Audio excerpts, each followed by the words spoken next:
House Minority Leader Hakeem Jeffries says he will meet with congressional leaders from both parties this week to discuss heightened security for lawmakers after the politically motivated shootings in Minnesota, calling the violence a, quote, wake-up call. Joining me now, Republican Congressman from Florida, Randy Fine. Thank you so much for being here, sir, this morning. Let's start with this. You're hearing from Jeffries, you're hearing from other congressional Democrats who are asking for more police protection after that assassination and attempted assassination of lawmakers in Minnesota. Would you vote to grant more security for all members of Congress? I don't agree with Hakeem Jeffries on much, Sarah, but on this I do. As a member of the Florida legislature, I actually had 2 people arrested, prosecuted, and locked up for making death threats against me and my family. So I understand the threat that this faces, and we do need to provide more security for legislators. It's absolutely needed. I do want to talk to you about some of the rhetoric, because there's a lot of talk about rhetoric and how this gins people up. A few years ago, you were called out for calling a school board member a whore in a text. You've called one of your congressional colleagues a terrorist. Are you part of the problem here? Well, look, I think what people write in private text messages to each other is one thing. If I had said that in a public message, I'd understand. But I do think there are issues. Look, when we have protests on Saturday calling something no kings, when Donald Trump isn't a king, he's been elected overwhelmingly by the American people, and it's compared to the revolution. I mean, that is a call for violence. When people are waving signs that say 86-47, I think we've heard this discussion about taking down the temperature after President Trump was assassinated twice, and I don't think people are getting the message. So this is real. Are you real. not getting the message too?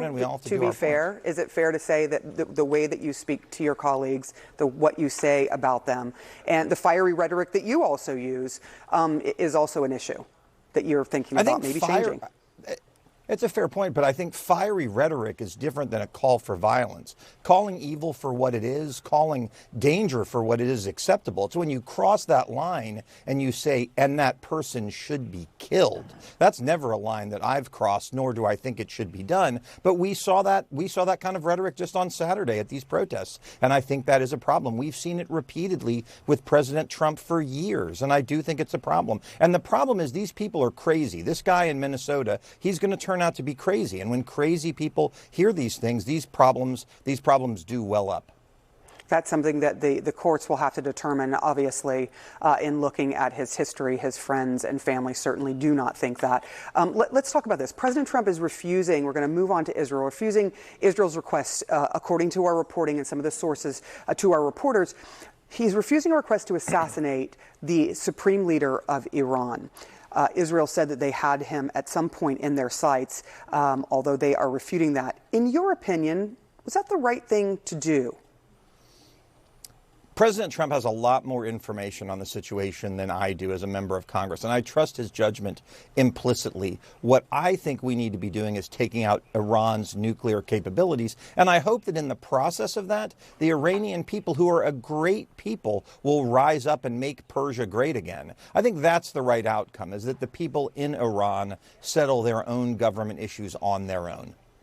Should President Trump enter the war with Iran militarily? You think many in Israel, including President Netanyahu, would like to see more?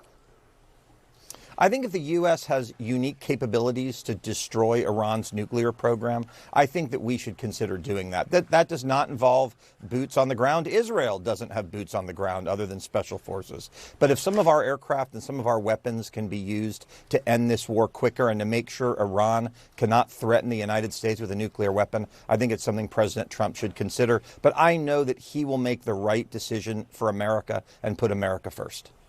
I know you were well aware of Iran's influence on groups, terrorist organizations like Hamas and Hezbollah. In an interview, though, last month, you said this when asked about how to treat Gaza. In World War II, we did not negotiate a surrender with the Nazis. We did not negotiate a surrender with the Japanese. We nuked the Japanese twice in order to get unconditional surrender. That needs to be the same here. There is something deeply, deeply wrong with this culture, and it needs to be defeated. Did you really mean to say that the U.S. should use nuclear weapons against a people because there's something wrong with their culture?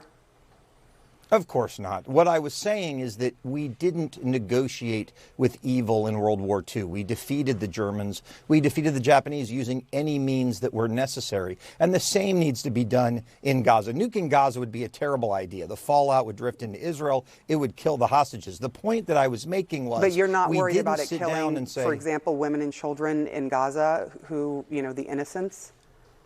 I think war is a messy thing, and I think that when you defeat evil, you have to do what is necessary to do it. Israel cannot live next to a country that a huge percentage of the people wish to destroy it all of the time. They need to do whatever is necessary, and I don't know what those things are, in order to get unconditional surrender in Gaza. And I think that's what they're doing right now.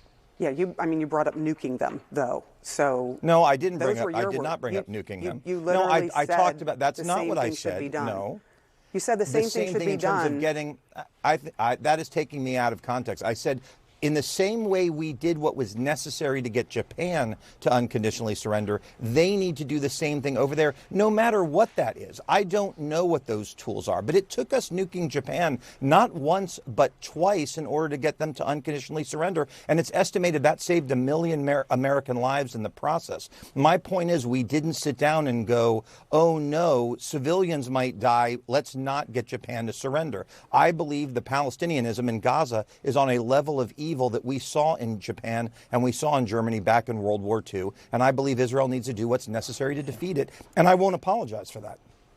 Congressman, a lot of people do not agree with that word evil for all Palestinians, but I should point that out. Congressman Randy Fine, thank you so much. John.